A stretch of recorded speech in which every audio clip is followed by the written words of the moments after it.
Okay, so retirement investing. It can feel kind of like a black hole sometimes, right? All that financial jargon. Yeah, definitely. But we're going to unpack all of that today. We are. You've given us some amazing research on how much people are actually investing for retirement, and we're going to try to make sense of it all for you. No more feeling lost in the numbers. Exactly. We've got a YouTube video by Humphrey Yang. It's called "What Percent of Your Income Should You Invest?" with data. Great video. Super interesting stuff. Did you know that according to Vanguard, most Americans are only investing like 11% of their income? Yeah, And there's a catch to even that number. there is.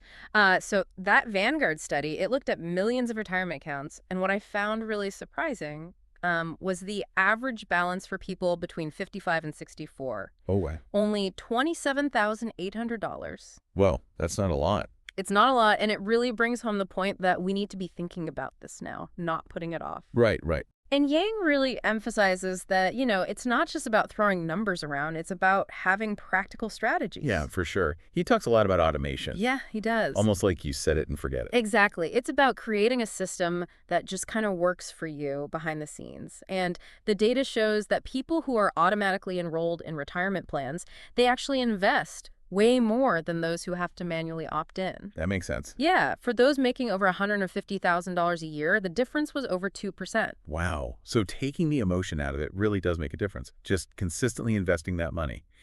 But I'm curious, that 11% average that Vanguard found, is that all coming from the individual? Or, is there more to it? Right, and that's a key detail that Yang points out, that 11% often includes employer contributions. Oh, okay. So in reality, individuals might only be contributing like half of that. Gotcha. So you might think you're doing great hitting that 11%, but if half of it is from your employer. Right. You might need to reassess. Definitely. It highlights the importance of really understanding the breakdown of where your contributions are coming from. Yeah. Yang also makes this distinction between saving and investing. What exactly did he mean by that? Right. So he's basically emphasizing that just putting money aside isn't enough. It needs to be working for you. You might be really good about saving 5% of your income, but if it's just sitting in a low-interest savings account, it's not going to grow nearly as much as if it was invested in the market. I see, yeah. Especially when you consider that the average American household only saves 3 to 5% of their income, Really? according to the Federal Reserve. Wow, that's Less than ideal. yeah, less than ideal for sure, especially compared to other countries. So it sounds like we're not just talking about squirreling away a few bucks here and there. Yeah. This is about being strategic and really putting that money to work. So how much should someone be aiming to invest ideally? Well, Fidelity has this guideline called the 5155 rule. Essentially, it suggests that you allocate 50% of your take-home pay to essential expenses, 15% to retirement savings, and then 5% to short-term savings. Okay, so that leaves. The remaining 30% would be for discretionary spending. Got it. So that's a good framework. But Yeah. is that realistic for everyone to hit those numbers right out of the gate? What if someone is just starting out or facing, some financial challenges? Yeah, you're absolutely right. It's a guideline, not a hard and fast rule. Okay. It's more about being intentional about your savings and investments, Uh-huh. making sure that you're putting aside a healthy amount, whatever that looks like for your individual situation. Life throws curveballs. Everyone's financial journey is different. Right, right. So it's about progress, not perfection. Right. Exactly. But how do you figure out what that healthy amount is specifically for you? I mean, everyone has different goals, circumstances. Yeah, and that's where it gets really interesting. In his video, Yang walks us through a case study using the example of a 38-year-old who has $100,000 saved and makes about $80,000 a year. Okay, so that gives us a starting point.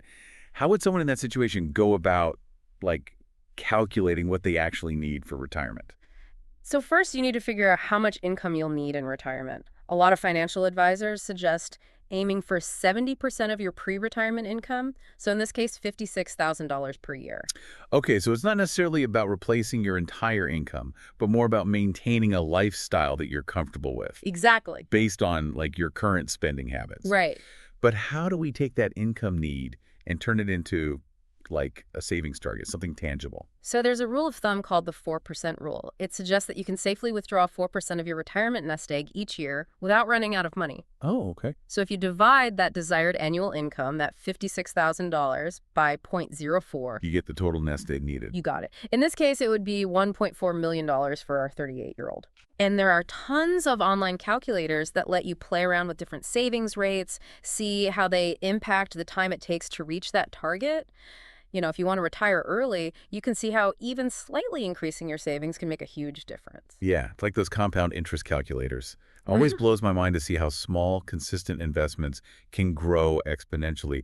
But it's not all just math and calculators, right? There's also a mental aspect to all of this. Absolutely. And that's where Morgan Housel's idea of endurance comes in. Ah, yes. He argues that the real key is not about trying to beat the market, but about staying in the game for the long haul. Right, weathering the storms. Exactly. It's about resisting those urges to make impulsive decisions based on fear or greed, just staying consistent. It's like that saying, time in the market beats timing the market. Yeah, for sure. Consistency and discipline, not trying to outsmart the system. And what's great is that anyone can do that. Right, regardless of your, financial expertise or background or whatever. Absolutely. And for most people, a really simple way to do that is through index funds. Index funds. Okay, we've mentioned those a couple of times. So for someone who's not familiar, what exactly are they and why are they so popular for retirement investing?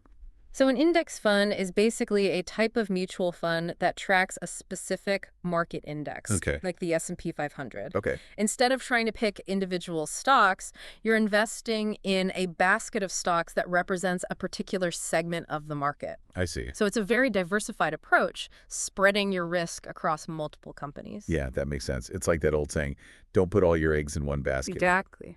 But with so many index funds out there, how do you choose the right one? What are some of the things that people should be looking for? Yeah, that's where you need to do a little bit of research. Okay. Consider your investment goals, your risk tolerance, your time horizon. Some popular index funds track the S&P 500, the total stock market, even specific sectors like technology or healthcare. Okay, so there's a lot of different options.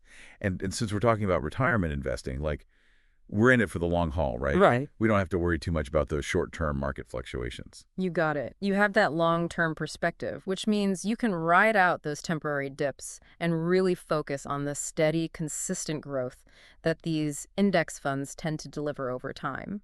Okay. And another big advantage is that they typically have much lower fees than actively managed funds. Oh, okay, so you're keeping more of your returns. Exactly. That's great.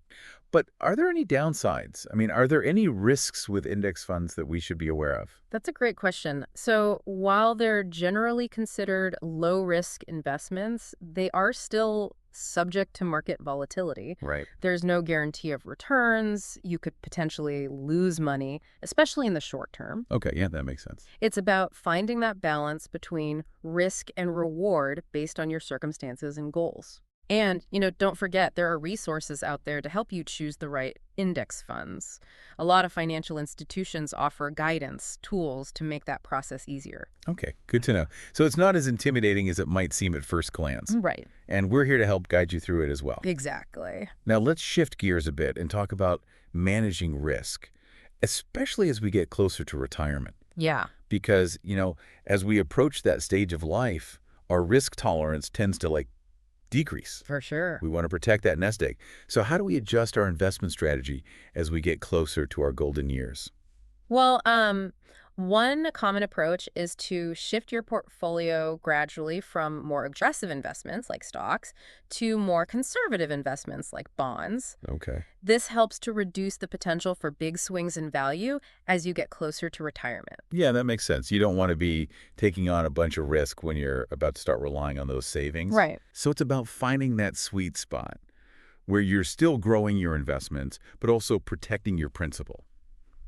Is there a term for this strategy? It's called asset allocation. Basically, it's about finding the right balance between risk and return for your specific situation. Huh. Diversifying not just across different companies, but across different asset classes. Got it. So it's not just a one-time decision. It's an ongoing process. Right. It evolves as you get closer to retirement, as your needs change. What are some of the things people should consider when they're kind of adjusting their strategy as they approach retirement? I think it's really important to consider your anticipated expenses in retirement. Oh, yeah, good point. We might have less debt, but we might have higher healthcare costs, travel expenses, things like that.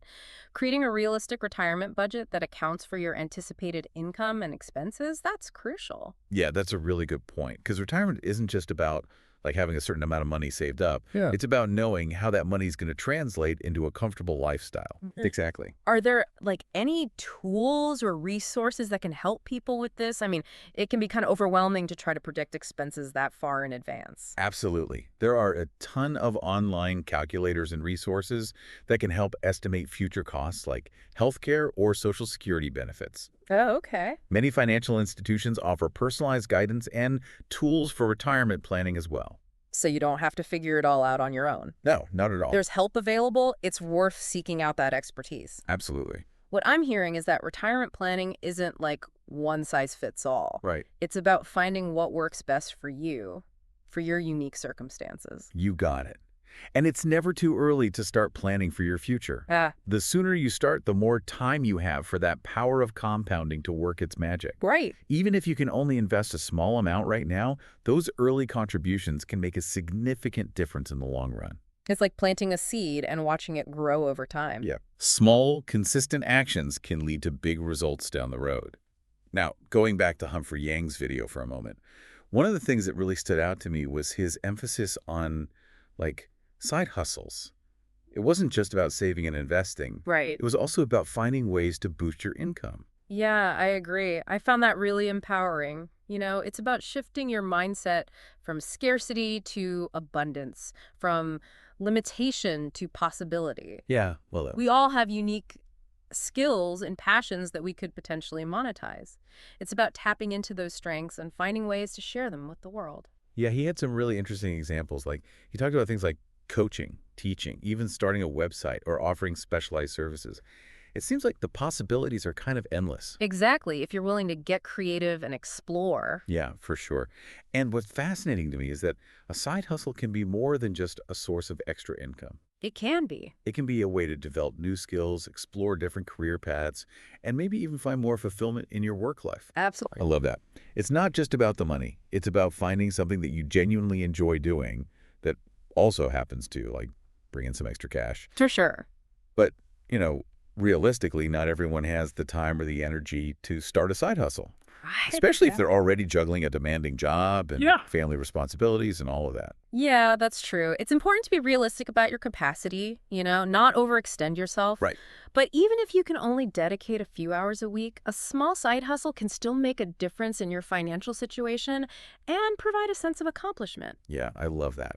It's about finding that balance, making time for what matters without burning yourself out. Now, before we wrap up this part of our deep dive, I want to circle back to something that we touched on earlier, which is the importance of having a vision for your retirement. Uh-huh. It's not just about the numbers. Right. It's about designing a life that you love. You're absolutely right. It's easy to get caught up in the financial planning aspect, but it's equally important to think about how you want to spend your time once you reach retirement. What are your passions? What are your dreams? What would bring you joy and fulfillment in those later years? Yeah, it's about creating a life that you're excited to wake up to every day, not just having a pile of money in the bank. Yeah. And once you have that vision in place, the financial planning becomes so much more meaningful, right? Absolutely. Because it's all geared towards achieving that ideal lifestyle. It's about aligning your financial goals with your personal aspirations. Yeah. And that's where true fulfillment lies. I love that. Aligning your financial goals with your personal aspirations. So well said.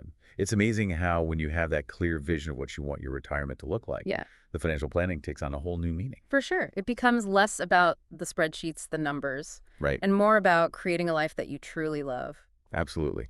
And speaking of creating a life that you love, Yeah. Humphrey Yang had this great point in his video about the importance of finding work that aligns with your passions. Yeah.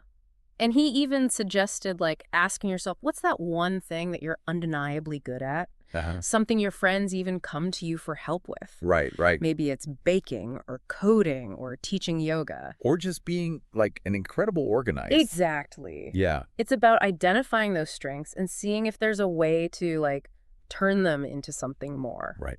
It's so interesting how we often downplay our skills. Yeah. We're like, oh, everyone can do that. Right. But in reality, we all have like these unique talents that we can offer. Absolutely. It's just about